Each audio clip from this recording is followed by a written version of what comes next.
अपने पराए। घर की लड़ाइयाँ कितनी भी हो, लेकिन ये भी सच है कि किसी पर कोई आपत्ति हो तो अपना ही परिवार साथ देता है। भैया, मेरे पीछे पुलिस लगी है, प्लीज मुझे बचा लो। रवि और राज दो भाई, लेकिन दोनों में कभी नहीं पटी। अरे क्या हुआ छोटे, क्या कर दिया तूने? अरे कुछ नहीं भैया, मेरा दोस्त है ना राजू, वो मुझे लेकर बैंक गया था। मुझे नहीं पता भैया कि वो वहाँ बैंक लूटने जा रहा है। मैं उसके साथ बैंक में घुसते ही सीसीटीवी कैमरे में दिख गया हूँ। अब पुलिस मुझे ढूंढ रही है भैया, मुझे बचा लो। राज कुछ सोचता है, फिर कहता है, ओके, तुम यहीं रुको, मेरा एक दोस्त पुलिस में है, मैं बात करता हूँ। तभी वहां रवि की बीवी राज की बीवी के साथ आ जाती है। तुम लोगों के घर जब तक पुलिस का आना जाना है, बच्चों को यहीं छोड़ दो, उन पर असर ठीक नहीं पड़ेगा। तभी वहां पुलिस आ जाती है। चलो चलो, कौन है रवि, थाने चलो।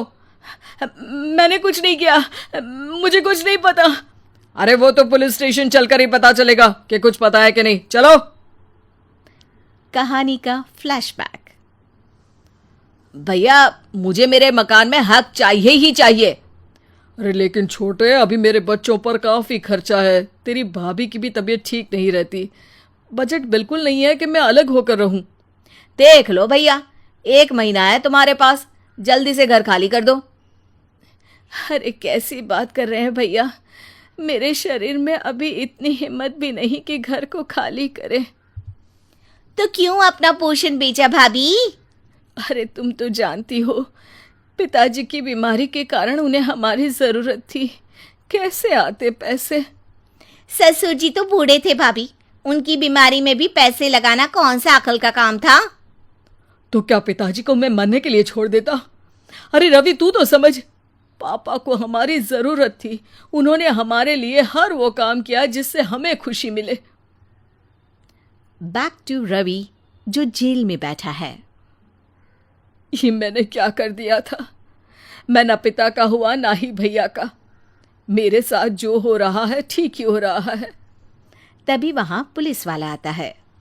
रवि, तुमसे कोई मिलने आया है। भाभी, आप यहाँ क्यों आई? पुलिस स्टेशन है ये भाभी।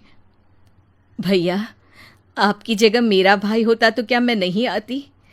अच्छा, ये खाना ले लीजिए, खा लीजिएगा। आपके भैया लगे हैं वकीलों और पुलिस वालों से बात करने में, डरने की कोई बात नहीं, जब आपने गुनाह किया ही नहीं तो सजा भी नहीं मिलेगी। रवि भाभी को देखकर रोने लगता है। घर में साक्षी चुपचाप बैठी होती है कि तभी सोनम कहती है, अरे साक्षी, क्या हुआ, परेशान क्यों हो रही हो? भाभी, अभी अभी पुलिस स्टेशन से खबर आई है, इन्हें बड़े जेल में शिफ्ट किया जा रहा है, मैं क्या करूंगी भाभी? रो मत, हम अच्छे से अच्छा वकील करेंगे।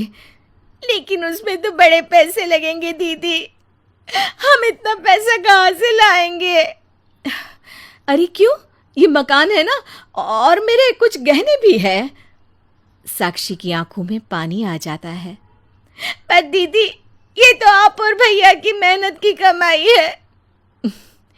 पापा के बाद भी तो हम लोगों का सब खत्म हो गया था, पापा को तो बचा नहीं पाए, लेकिन भैया को जरूर बचा लेंगे, और भगवान चाहेंगे ना तो दोनों भाई मिलकर इससे भी बड़ा मकान खड़ा कर लेंगे। साक्षी। थोड़ी देर में राज वहां आता है। सोनम सही कह रही है साक्षी, पैसों की कमी के कारण किसी भी बेगुनाह को सजा नहीं मिलती। राज एक अच्छा सा वकील करता है। सोनम और साक्षी बचाए पैसे और अपने गहनों को बेचकर रवि का केस लड़ते हैं और जल्द ही रवि जेल से बाहर आ जाता है। रवि राज को गले लगाकर कहता है, भैया मुझे माफ कर दो, मुझे साक्षी ने सब कुछ बताया है। भैया, आपने मुझ पर विश्वास किया, मेरे लिए दिन रात मेहनत की, भाभी ने अपने गहने तक बेच दिए। भैया, आपने तो पापा के लिए भी पैसे नहीं देखे, लेकिन मैं बहुत ही सेल्फिश निकला। भैया, एक आखिरी बार मुझे माफ कर दो, मैं शर्मिंदा हूँ। अरे भाई, अपने तो अपने ही होते हैं, पापा ने हमारे लिए क्या नहीं किया ये तुम्हें बताने की ज़रूरत नहीं है मुझे। और फिर तू तो मेरा भाई है, पैसे से बढ़कर रिश्ते होते हैं भाई।